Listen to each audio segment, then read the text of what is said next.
Alliance hospital limited, বিশ্বমানের স্বাস্থ্যসেবা এখন আমার দেশে। সবাইকে শুভেচ্ছা জানাচ্ছি। আমি ডাক্তার শুভ্রা দেবনাথ, ক্যান্সার বিশেষজ্ঞ হিসেবে আপনাদের সেবা দিয়ে যাচ্ছি অ্যালায়েন্স হাসপাতাল লিমিটেডে। আজকে আমরা কথা বলবো মহিলাদের কিছু ক্যান্সার নিয়ে। আমরা জানি আমাদের একটা বিশাল অংশ মহিলা রোগী যারা ক্যান্সার আক্রান্ত হয়, কিন্তু সঠিকভাবে চিকিৎসাটুকু তারা নেন না বা গ্রহণ করতে চান না। সেই কিছু ব্যাপারে আমরা আজকে সংক্ষিপ্ত আলোচনা করব। তো প্রথমেই জেনে নেই যে মহিলাদের আসলে কোন ক্যান্সারগুলো আমরা বেশি দেখতে পাই। মহিলাদের কমন ক্যান্সারগুলোর মধ্যে হচ্ছে স্তন ক্যান্সার সবচেয়ে বেশি, তারপর হচ্ছে জরায়ুর মুখের ক্যান্সার, এবং জরায়ুর মুখের ক্যান্সারের পাশাপাশি জরায়ুর ভেতরকার একটা ক্যান্সার হয় যেটাকে আমরা বলি এন্ডোমেট্রিয়াল ক্যান্সার, এবং আরেকটা হচ্ছে ডিম্বাশয়ের ক্যান্সার বা ওভারিয়ান ক্যান্সার। এছাড়াও আরেক ধরনের ক্যান্সারে আমরা প্রায়ই রোগী পেয়ে থাকি, সেটা হচ্ছে মোলার প্রেগনেন্সি। তো এই ধরনের ক্যাটাগরিতেই আমরা আসলে মহিলাদের ক্যান্সারগুলো বেশি পাই। এছাড়াও আরো সাধারণ কিছু ক্যান্সার যেমন ফুসফুসের ক্যান্সার, খাদ্যনালীর ক্যান্সার, পাকস্থলীর ক্যান্সার ওগুলো তো আছেই।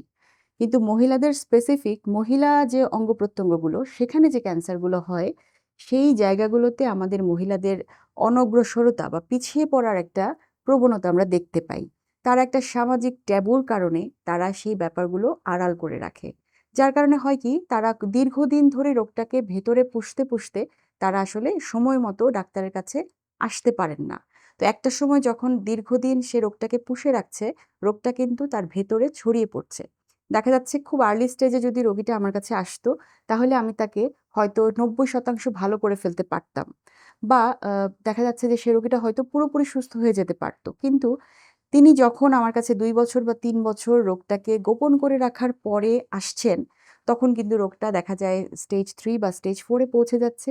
রোগটা বিভিন্ন জায়গায় ছড়িয়ে যাচ্ছে এবং এটা কিন্তু আসলে কিওর করার সম্ভাবনাও অনেক কমে যাচ্ছে। দেখা যাচ্ছে প্রায় 30 থেকে 40% পেশেন্ট কিওর হচ্ছে, বাকিরা কিন্তু সুস্থ হতে পারছে না। তাহলে এখানে আমাদের সামাজিক যে সচেতনতা বা আ উম আ সাক্ষরতার যে ব্যাপারটা এবং মহিলাদের আত্মসচেতনার যে ব্যাপারটা, সেই ব্যাপারটা কিন্তু খুব গুরুত্বপূর্ণ। এখানে শুধু মহিলাদেরকে বলব আমি, এখন অনেকে সচেতন হচ্ছে। মহিলাদেরকে বলব যে আপনি আপনার পরিবারের সদস্যদেরকে শেয়ার করবেন। আপনার কোন জায়গায় সমস্যা হচ্ছে এটা খুব দ্রুত শেয়ার করবেন। এবং এই ব্যাপারটা কালক্ষেপণ না করে আপনি যত দ্রুত ডাক্তারের কাছে আসবেন, আপনার ভালো হওয়ার সম্ভাবনা কিন্তু তত বেড়ে যাবে। এবং সবচেয়ে খুশির খবর হচ্ছে মহিলাদের যতগুলো ক্যান্সার হয়, তার প্রায় 80% ই মানে সম্পূর্ণ ভালো হয়ে যায়। বিশেষ করে স্তন ক্যান্সার বা জরায়ুর ক্যান্সার, এই ক্যান্সারগুলো সবচেয়ে কমন, এবং এই দুটো ক্যান্সারই যদি আমরা আর্লি স্টেজে পাই, এটা শতভাগ নিরাময় সম্ভব। অনেক মহিলা ক্যান্সার আক্রান্ত হওয়ার পরেও চিকিৎসা করে এখন কিন্তু তারা দিব্যি ভালো আছেন এবং কোনো ক্যান্সার তাদের এখন নাই। তো এগুলো হচ্ছে আমাদের মহিলাদের জন্য উদাহরণ হতে পারে।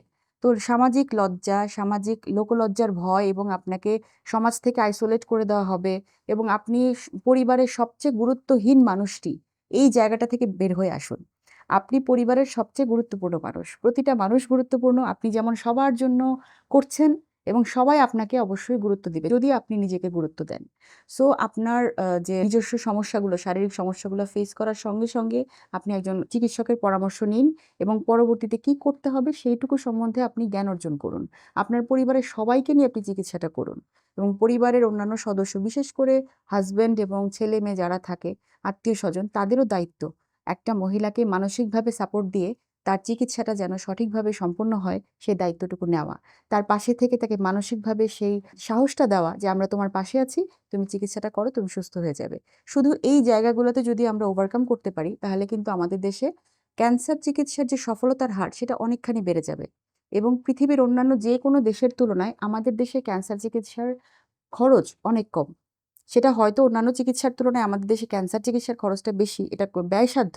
কিন্তু আপনি যখন দেশের বাইরে যেতে চাইবেন, বিদেশে গিয়ে চিকিৎসা করতে চাইবেন, সেখানে অনেক খরচ যুক্ত হয় যেটার প্রয়োজন নাই। শুধু চিকিৎসার পেছনে খরচ করুন। এবং সেই জায়গাটা আমাদের দেশে, যদিও জনসংখ্যার তুলনায় এখনো আমরা অনেকটা পিছিয়ে আছি, কিন্তু আমাদের দেশে কিন্তু শতভাগ চিকিৎসা সম্ভব। হয়তো কিছু ক্ষেত্রে আমরা সরকারি সেটআপে করতে পারি না, প্রাইভেটে করতে হয়। সেক্ষেত্রে আমাদের খরচটা বেড়ে যায়। কিন্তু কেউ যদি চায় যে আমি বাংলাদেশে সম্পূর্ণ চিকিৎসা করতে পারবো কিনা ক্যান্সারের? এটার উত্তর হচ্ছে হ্যাঁ, বাংলাদেশে ক্যান্সারের ১০০% চিকিৎসা শেষ করা সম্ভব। তাই ভয় পাবেন না, দুশ্চিন্তা করবেন না। আপনারা যে কোনো ধরনের ক্যান্সারের লক্ষণ বা কোনো ধরনের সাসপিশিয়াস কিছু যদি আপনি আপনার শরীরে খেয়াল করেন, আপনি দ্রুত ক্যান্সার বিশেষজ্ঞের পরামর্শ নিবেন। আমরা সারাক্ষণ আপনার সহযোগিতার জন্য উপস্থিত আছি। আজকে এ পর্যন্তই। ধন্যবাদ। অ্যালায়েন্স হসপিটাল লিমিটেড, বিশ্বমানের স্বাস্থ্যসেবা এখন আমার দেশে।